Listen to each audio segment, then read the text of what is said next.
transaction takes place. Okay? All right.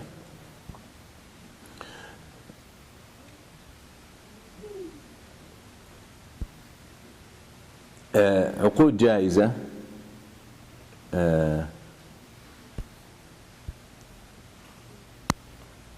وكالة. عقود جائزة means whoever is involved can change his mind whenever he wants. Alright? So for example, عقد الوكالة يعني delegation. I tell you, okay, I write a paper for you. While I'm gone, I allow you to have access to my money so you can pay my employees. Okay? I leave. 2 days later, I'm still traveling. I call and I say, cancel that. Can I do that? Of course. I gave you that wakala or that delegation. Can you say, you know what? I don't feel comfortable. I don't want it. After 2 days. Can you do that? Of course. Because there is no harm on each one. No, there is no harm. You're not causing any harm. But in al-uqud al-lazima, you do. If you say, I guarantee so and so in his loan, and then a week later you say, I changed my mind, then the lender will be harmed if the borrower doesn't pay. Alright? Same thing with sales. Maybe you change your mind 2 days later and now the price dropped for that product. Stuff like that. So it's very important that we know the difference. So Daman is عقد لازم. Okay. قال البخاري أتي بجنازة يعني حديث البخاري سلمة بن الأكوع. He said أتي بجنازة ليصلى عليها يعني they brought the جنازة to the Prophet, a dead person, to the Prophet صلى الله عليه وسلم, so they can pray on him. فقال هل عليه دين? The Prophet صلى الله عليه وسلم said, does he owe any money? قالوا لا فصلى عليها. They said no, he doesn't owe, the dead person doesn't owe any money. So he prayed صلى الله عليه وسلم. ثم أتي بجنازة أخرى ليصلى عليها فقال هل عليه دين؟ قالوا ديناران. So they brought another dead person. The Prophet ﷺ about to pray on him. He said, does he owe any money? They said no. Or they said 2 dinar. Okay, he owes 2 dinar. The second person owes money. So the Prophet ﷺ was about to start praying. He changed his mind. He said, you pray on him. You pray. I'm not praying. Prophet ﷺ refused to pray on this person because he was in debt. And the debt is very serious matter as we spoke about. قال صلوا على صاحبكم حتى قام أبو قتادة. So when the Prophet ﷺ said, you pray on him, I'm not praying, Abu Qatada, one of the Sahaba, stood up وقال يا رسول الله علي دينه. Abu Qatada said, O Messenger of Allah, I guarantee to pay it, to pay the 2 dinar. And another riwayah, الديناران علي يا رسول الله فصلى عليه النبي صلى الله عليه وسلم. In another riwayah, another narration, Abu Qatada said, I take care of the 2 dinar. I'm responsible. So the Prophet ﷺ prayed. What you learn from this hadith? This is a serious matter. Dain is a serious matter. But regarding our topic is the fact that the Prophet ﷺ prayed on this man after Abu Qatada guaranteed indicates that this aqd lazim. Because if the Prophet ﷺ knows that Abu Qatada has the right to change his mind, he would not pray on him.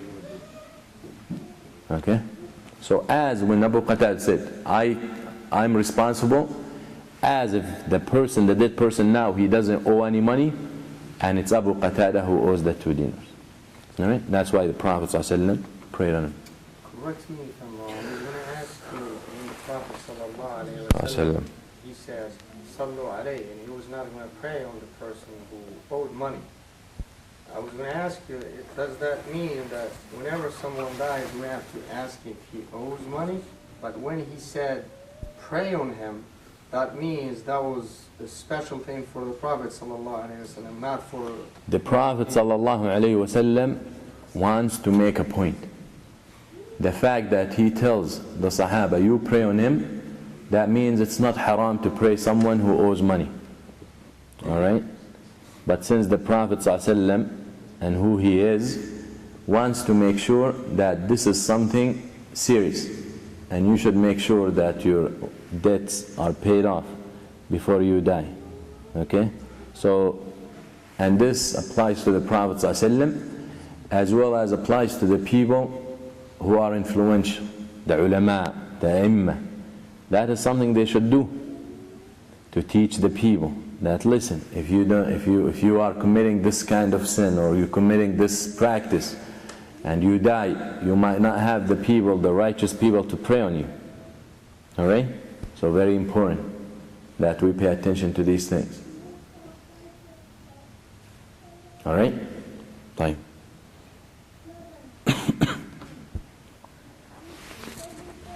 Also, Daman can be on loan that is due right away, and loans due later, as it's obvious.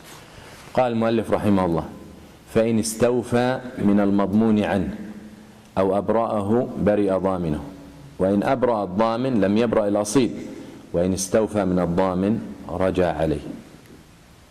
Now, إن استوفى من المضمون عنه يعني مين؟ دائن. If, Ibn Qudama says, if the lender gets his money from the borrower, مضمون عنه يعني البارور. If the lender gets his money from the borrower, أو أبرأه برئ ضامنه, then the guarantor is off the hook. It's done. He's not responsible anymore. Or the lender tells the guarantor, you know what, you're free. I will not ask you for this.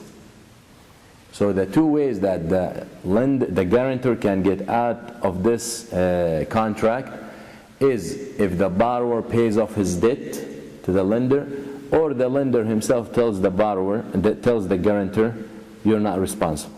I get my money from him. Don't worry about it. Alright? The lender. That is fine too, because that means istawfa. If the lender, the question, if the lender forgives the borrower the debt, that means he got it. If he forgives him, istawfa. He got his rights. Okay? Then a damin is also free. We don't say go and get, now I forgive you, but I'm going to get it from the guarantor. وَإِنْ أَبْرَأَ الضَّامِنْ لَمْ يَبْرَأِ الْأَصِيلُ.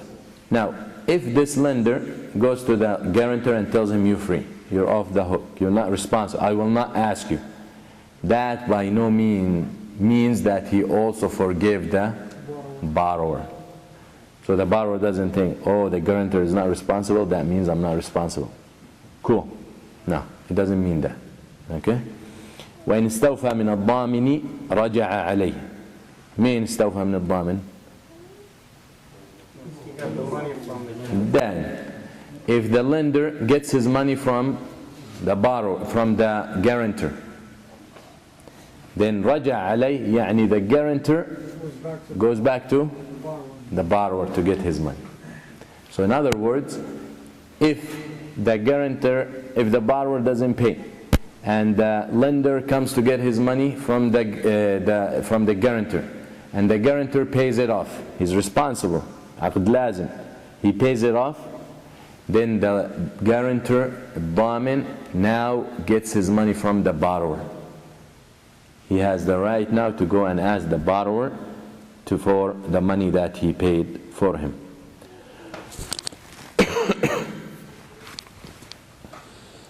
كفالة, just very quick. قال المؤلف: ومن كفل بإحضار من عليه دين فلم يحضر لزمه ما عليه فإن مات برئ كفيله. First, when we talk about kafala, kafala is the bond. That means if you put or you accept to be kafil. Alright? What do they call the kafil? Kafil is a guarantor, but bringing a person, not paying off a debt. Okay? In other words, Ibrahim owes $1,000, so they throw him in jail. I go to the authority, I said, Now, they told Ibrahim, you'll pay in 10 days. But we're going to hold you here. You need to manage to get the money. So I go, I say, you let him out, and in 10 days, I guarantee I'll bring him to pay the $1,000. All right? So now, what am I guaranteeing? To pay the $1,000? Or am I guaranteeing to bring the guy to pay the $1,000? To bring the guy. Exactly. La. But here the beginning is to guarantee. In Daman, the beginning is to guarantee the money. It's not to guarantee for the borrower to pay. Here, in other words, I guarantee I'll bring you the borrower to pay you your money. طيب؟ يعني الكفيل يضمن إحضار الشخص or المدين. طيب؟ So now if you fail as kafil, you fail to bring this person in the time he's required to show up, then you responsible about paying his debt. Now, can there be kafala in al-hudud wal-qisas? In other words, someone did something wrong, so they put him in jail, and they said, we're gonna flog you, 10 lashes. So this guy needs to go somewhere. So I go to the people, the police or whoever holding, to the judge. I say, I'll akfar. Yani, let him go do what he's supposed to do, and I guarantee that if he doesn't come, I guarantee to bring him back. All right, that is al-kafal. Yani, I guarantee to bring his body, right? To bring him as a person. Can that be accepted? No. If it doesn't bring him, they can't flog him instead of the Okay. Because في الأحكام يعني القصاص and the punishment, you cannot establish the punishment on someone else and go flog him, or if he's zani, go stone him, or whatever the scenario. So in the correct opinion, and there are two different opinions, the correct opinion that in al-kafala only on debts, يعني on money, to guarantee to bring someone back only if he owes money. But if there is a punishment needs to be take over him or whatever, then you cannot be kafil and you cannot guarantee for that. Also, معنى الكفالة في الاصطلاح عند العلماء التزام رشيد إحضار من عليه حق مالي لربه. Okay, so it's the obligation of someone who is responsible to bring someone who owes money to the person that he owes money to. That is the definition. We already talked about that. فإن مات قال المؤلف فإن مات برئ كفيله. مات who? مكفول.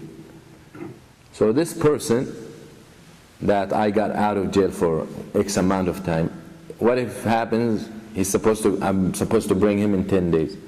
He went, he left the prison and the car hit him and he's dead. Am I still responsible to bring him? Or that's it, it's null. It's null because it's impossible. He's dead. Alright? Whereas in Daman, if I die, I'm still required to pay.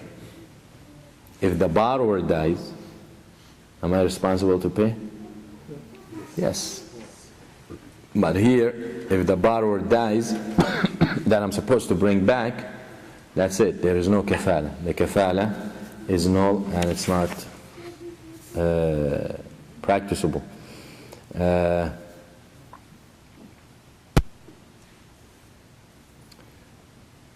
Kafala. Do we obligate the person, or does the person who guarantee, kafil, who goes to take you out of prison, for example, does he have the right to be asked for this? Meaning, can you just say, I want so and so to be my kafil, and that's it, he's kafil now? Or, why don't you ask so and so? Which one? Asked. So al-kafil has the right to say yes or no. That means the one who gonna guarantee that I will bring him. He has the right to choose. Yeah, you know what? I think I can't bring him. I think I can't. Like الضامن. الضامن, you do not say, you are my guarantor and you have to accept. No, this doesn't happen. Okay? The same thing with al-kafil. What's about al-makful? What's about the person who's in prison? Can I go and say, you know what, so and so in prison, he doesn't even know I'm here, I want to be kafil. I want to take him out and I guarantee. Does he have the right to choose, or that's it? He has no. It doesn't make any difference. Well, he can't refuse You it. guys understand the question? He can, Huh? he can't refuse it. He wants to stay longer inside. All right. He can refuse. So should he has the right or he shouldn't? He has the right. Yeah. And who would choose to stay in prison over being free? Somebody that doesn't have a muscle. Those people that commit crimes and sin. Huh? Huh? نعم. هو في السجن. هذه براءة. هو بده يثبت براءته. This guy is clearly in guilt. He's guilty. That's why he's in prison. We're not arguing that if he's guilty or not. He's already guilty. He owes money. Usually when the ulama talks about this, they say the makful, or the person in prison, and I'm just using prison as an example, has the right to reject or refuse the kafala of someone, especially if he knows that this person gonna always remind him that he did him a favor. Some people would rather stay in prison over seeing someone every time that he sees them. Oh, remember when I got you out of prison?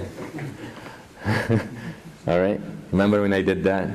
He will maybe few people know that he was in jail and in front of 1,000 people. Oh, remember when I got you out of there? Okay? So if you know as someone who's guilty that if so-and-so gonna get you out, he will never waive a chance or save a chance but to remind you of it. That is al-mannan. Okay? Al-mannan. لا يكلمه الله. منان قول معروف. خلاص. Good word is better than a sadaqah that you follow it with harm. And reminding someone you did them a favor is harmful. Okay? So if this person refused such attitude and he knows that the person who's coming to get him out has such character, then he should refuse, and he has the right to refuse that. قُلْ اللَّهُ تَعَالَى